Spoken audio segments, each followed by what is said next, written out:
Hello दोस्तों, स्वागत है आपका हमारे चैनल में। आज हम आपके लिए लेके आए हैं आविष्कार और आविष्कारक से जुड़े हुए महत्वपूर्ण प्रश्न और इनसे संबंधित जानकारी। तो आप वीडियो को पूरा देखिएगा। तो चलिए शुरू करते हैं पहले प्रश्न से। तो पहला प्रश्न है, जेट इंजन का आविष्कार किसने किया था? तो इसका आंसर होगा sir Frank Whittle. Jet engine का आविष्कार सर फ्रैंक विट्टल ने 1937 में ब्रिटेन में किया था। अब ये जेट इंजन जो होता है वह रॉकेट के सिद्धांत पर कार्य करने वाला एक प्रकार का इंजन है। अगला प्रश्न, हाइड्रोजन बम का आविष्कार किसने किया? तो इसका आंसर होगा एडवर्ड टेलर। हाइड्रोजन बम का आविष्कार किया था एडवर्ड टेलर ने। अब ये जो हाइड्रोजन बम जो होता है वह परमाणु बम की एक किस्म है। हाइड्रोजन बम या एच बम अधिक शक्तिशाली परमाणु बम होता है। अगला प्रश्न, वायुयान का आविष्कार किसने किया?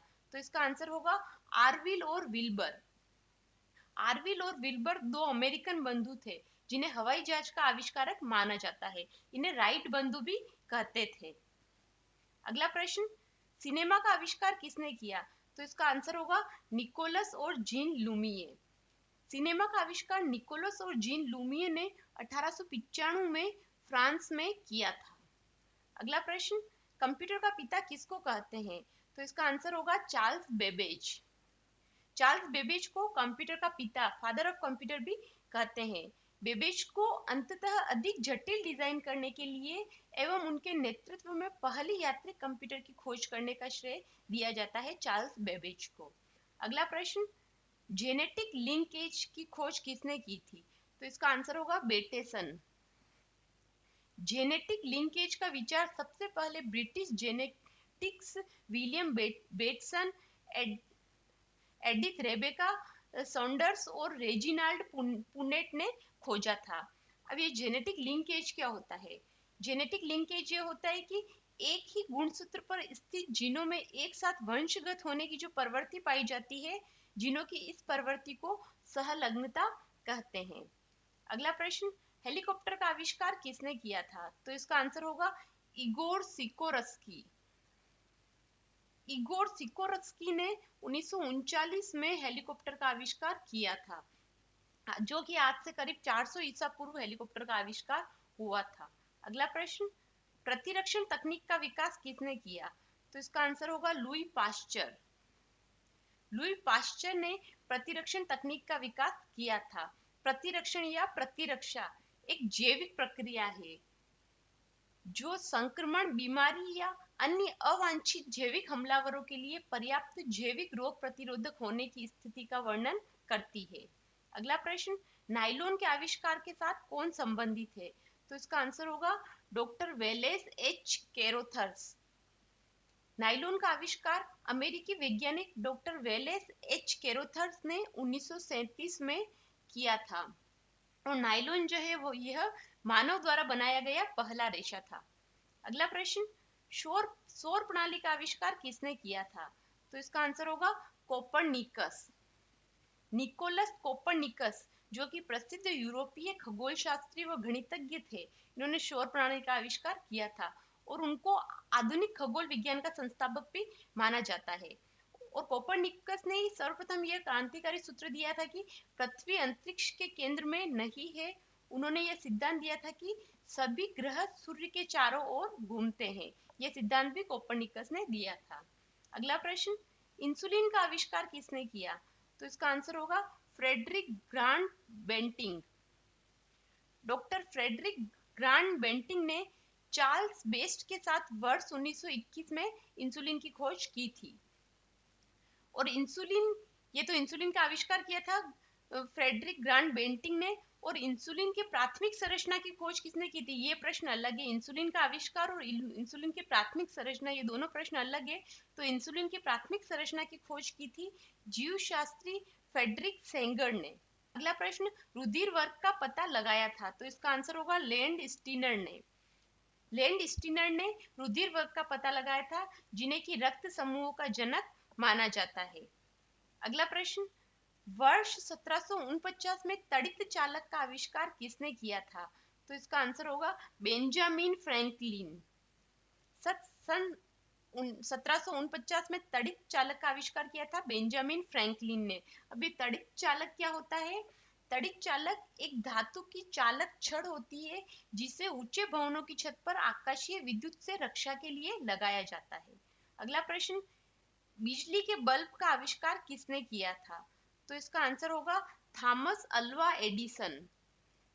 थॉमस अल्वा एडिसन ने 1879 में बिजली के बल्ब का आविष्कार किया था। उन्होंने बिजली के बल्ब का आविष्कार ही नहीं किया था बल्कि 1000 से भी ज्यादा छोटे बड़े उपकरणों की खोज की थी।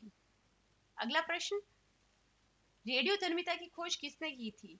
तो इसका आंसर होगा हेनरी बेकेरेल। रेडियोधर्मिता की खोज फ्रांस के वैज्ञानिक हेनरी बेकेरेल ने 1896 में की थी। अब ये रेडियोधर्मिता क्या होता है? रेडियोधर्मिता वह प्रक्रिया होती है जिसमें एक अस्थिर परमाणु अपने नाभिक से आयनकारी विकिरण के रूप में ऊर्जा फेंकता है। ऐसे पदार्थ जो स्वयं ही ऐसी ऊर्जा निकालते हो विकिरणशील या रेडियोधर्मिक कहलाते हैं। अगला प्रश्न, जे.बी. डनलप ने किसका आविष्कार किया था? तो इसका आंसर होगा pneumatic rubber tyre. JB. Dunlop जो कि स्कॉटलैंड में जन्मे एक पशु चिकित्सक थे, उन्होंने न्यूमेटिक रबर टायर का आविष्कार किया था। अगला प्रश्न, कौन से वैज्ञानिक द्वारा रेडियोधर्मी तत्व रेडियम की खोज की गई? तो इसका आंसर होगा मेरी क्यूरी। मेरी क्यूरी जो कि एक विख्यात भौतिकविद और रसायन शास्त्री थी, मेरी ने रेडियम की खोज की थी। अगला प्रश्न, केस्कोग्राफ का आविष्कार किसने किया? तो इसका आंसर होगा जगदीश चंद्र बसु। केस्कोग्राफ का आविष्कार किया था जगदीश चंद्र बसु ने। केस्कोग्राफ क्या होता है? केस्कोग्राफ पौधों की वृद्धि को मापने वाला एक यंत्र है। अगला प्रश्न, कॉन्टेक्ट लेंस का आविष्कार किसने किया था? तो इसका आंसर होगा एडाल्फ गेस्टन यूजेन फिक। एडाल्फ गेस्टन यूजेन फिक जो कि एक जर्मन नेत्र रोग विशेषज्ञ थे, उन्होंने सन 1888 में पहला सफल लेंस बनाया था। और ये कॉन्टेक्ट लेंस क्या होता है? कॉन्टेक्ट लेंस सामान्यतः आंख की कॉर्निया पर रखा जाने वाला एक सुधारक और या रोगोपचारक लेंस होता है।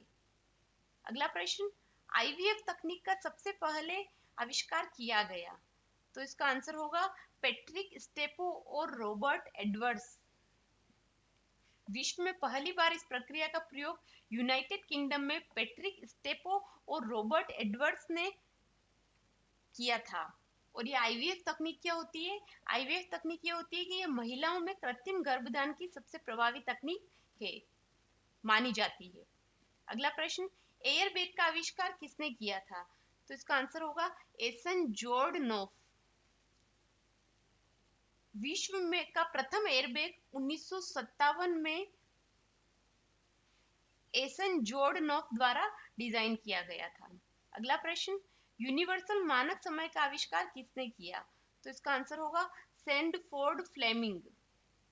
सैंडफोर्ड फ्लेमिंग ने, जो कि एक ब्रिटिश कनाडाई इंजीनियर और आविष्कारक थे, उन्होंने यूनिवर्सल मानक समय का आविष्कार किया था।